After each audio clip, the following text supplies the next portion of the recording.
Bonjour mes chers amis, Boker Tov de Yerushalayim et la bracha, la bonne santé pour tous.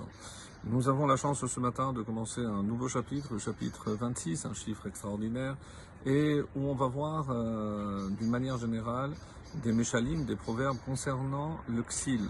Alors c'est vrai que c'est un thème récurrent chez celui qu'on appelle le Chacham, Shlomo HaMelech, c'est-à-dire comment il considère l'insensé.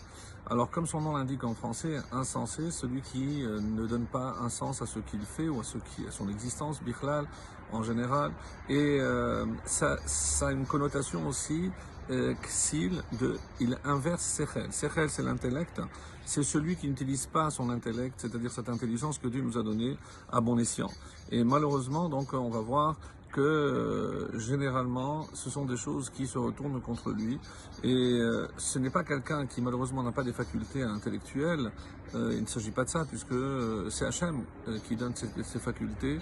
Mais même l'intelligence qu'on a, on ne l'utilise pas à bon escient. Et ça, l'homme le plus sage, le Chacham, le roi Salomon, ne peut le supporter. C'est pour ça qu'on va voir 12 méchalim, 12 proverbes au début qui concernent le ksil, l'insensé. Ensuite, on passera à un autre type d'homme que le roi Salomon aussi exècre en quelque sorte, c'est le hatzel. C'est même celui qui sait pourquoi il existe, ce qu'il a à faire, mais il n'a pas la motivation, la force nécessaire. Hatzel, c'est le paresseux. Donc il sait ce qu'il y a à faire, mais il ne le fait pas par paresse, par manque de motivation. Donc pour bien commencer la journée, pour bien commencer Be'ezrat Hashem cette semaine, donc on va écouter attentivement donc ces paroles de sagesse du roi Salomon. Et je commence donc le chapitre 26, le premier verset. Kashelek bakait, comme la neige en été, Vechammatar bakatir, et la pluie pendant la moisson, Ken lonave l'irsil kavod. Ainsi, les honneurs ne sied pas à l'insensé.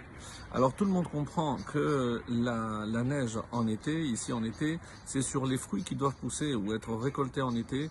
Évidemment, c'est si la neige et la pluie en leur temps, c'est une bracha, comme disaient les commentaires. Lorsque ces deux éléments naturels sont en dehors du temps espéré, c'est une kelala, c'est une malédiction, parce que ça peut détruire tout sur son passage. Donc de la même façon, comment un insensé peut avoir du kavod? Parce que malheureusement, il a poursuivi ce kavod, il pense que ses honneurs lui reviennent, mais on sent qu'il y a ici un danger, puisqu'il ne pourra pas avoir, ou rien ne sortira de positif, il n'y aura pas de bracha dans ce qu'il va faire, parce qu'il ne sait pas s'en servir.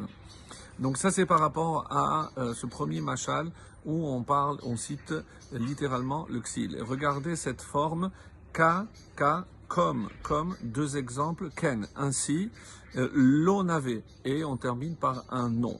Regardez maintenant le deuxième verset, le bet, katipor lanoud, kaderor laouf, ken kilelat rinam lotavo. Et ici, les commentaires font remarquer que c'est la même construction. Donc, il y a deux comparaisons. Et alors, après, on dit ken, ainsi pour, et lo, c'est soit non, soit pour lui, comme on va voir dans ce deuxième verset. En effet, katipor lanoud, comme un oiseau. Alors, on ne précise pas ici, d'après les commentaires, de quel oiseau il s'agit. C'est vrai qu'on cite souvent, comme le Tehilim le dit, dans le 84, Gam Tzipor Matzabait, aussi un oiseau a trouvé une habitation, Udror Kenla, et Dror. Dror, c'est un oiseau qui chante, donc on l'assimile généralement à une hirondelle. Une hirondelle, Kenla, Ken ici, c'est un nid, a trouvé un nid. Donc, et il va reprendre cette construction, Katzipor Lanoud, comme on va traduire, au lieu d'oiseau, d'après certains commentaires, on pourrait identifier un passereau. Comme un passereau qui voltige. Alors, on ne précise pas, est-ce qu'il est allé chercher, est-ce qu'il voltige parce qu'il a peur, est-ce qu'il va chercher de la nourriture, on ne sait pas.